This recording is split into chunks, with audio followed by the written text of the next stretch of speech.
Et ce matin, la presse s'intéresse à l'élection présidentielle 2020. C'est en Côte d'Ivoire.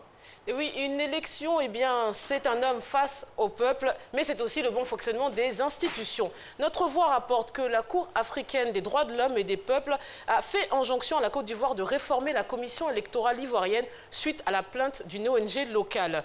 Alors pour eux, la CEI ne respecte pas les principes d'impartialité et d'indépendance requis par les traités, conventions et protocoles internationaux ratifiés par la Côte d'Ivoire. Et selon l'article, la CEI a été conçue comme un instrument politique qui est par essence partial pour accomplir une tâche administrative par principe impartial. Les membres délibérants de la CEI sont tous des politiciens nommés par les partis politiques qui les ont choisis. On peut penser qu'une fois nommés, eh bien, ils pourraient délibérer avec impartialité puisqu'ils bénéficient d'une immunité de 6 ans. Seulement, voilà, il n'en est rien. Ils le pourraient s'ils étaient financièrement autonomes. Or, ils ne le sont pas. C'est le gouvernement qui a le contrôle des ressources financières. L'Inter, lui aussi, s'intéresse à l'un des potentiels candidats pour 2020, M. Guillaume Soro.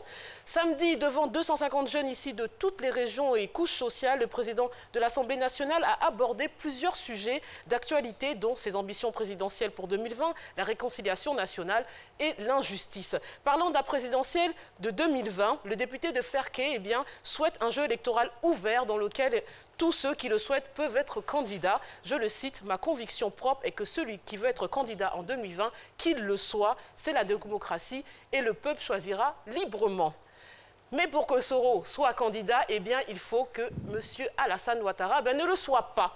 Au moins, en croire Jeune Afrique il semblerait que ce n'est pas chose acquise. En politique, on ne dit jamais non. En lâchant ces mots, eh bien, le président de la République savait qu'il laisserait cours aux spéculations les plus folles, feignant d'oublier ses engagements passés et le temps où il évoquait un départ de la présidence avant même la fin de son mandat, balayant ainsi les rumeurs sur sa fatigue et sa lassitude du pouvoir. Mais l'article s'intéresse aussi aux 2 anciens présidents de la Côte d'Ivoire, notamment Henri Konan Bédié d'Abidjan, où depuis Daoukro, eh bien, le sphinx souffle le chaud et le froid, laissant croire qu'il peut à tout moment eh bien, modifier le sort du pays. Et puis il y a Laurent Gbagbo, qui depuis la haie refuse de laisser émerger d'autres figures de l'opposition.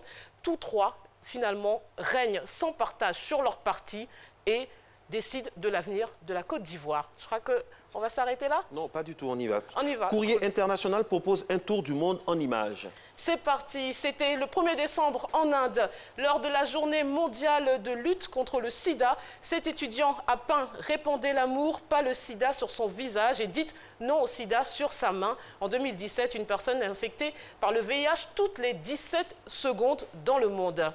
Le cliché suivant a été pris en Côte d'Ivoire, à Abidjan, à Abobo même. Cet homme tracte la carcasse d'une voiture sur une carriole. 5 jours plus tard, eh bien, le gouvernement ivoirien a adopté plusieurs décrets visant à limiter l'âge des véhicules importés depuis l'étranger. Le prochain cliché se passe à Barcelone, en Espagne. Ces militants assistent au concert organisé par l'Assemblée nationale catalane, une organisation indépendantiste. Les élections du Parlement de Catalogne auront lieu le 21 décembre prochain. En France, maintenant, vous le savez, et c'était le 6 décembre dernier, le chanteur Johnny Hallyday eh bien, est décédé d'un cancer des poumons. Il avait 74 ans. Un hommage populaire lui a été rendu le 9 décembre sur les Champs-Élysées. En 50 ans de carrière, Johnny Hallyday a donné plus de 3200 concerts, comme ici. Vous voyez à l'écran, c'est en avril 69 au Palais des Sports de Paris. Allez. Merci beaucoup, Fatim, pour ces informations. Merci beaucoup. On vous retrouve demain. C'était bien hier, ailleurs dans le monde, j'ai eu l'occasion d'écouter. Merci beaucoup, Fatim, qui déploie ses tentacules autant bien à la radio qu'à la télévision. Et c'est toujours un bonheur de la voir. Il est 6h pile, 27 minutes partout en Côte d'Ivoire, autant à Béoumi qu'à Tiemeleko. Nous sommes très heureux d'être en votre compagnie. Je suis Eva Amani en compagnie de... Marcelin Govoy. Le journal...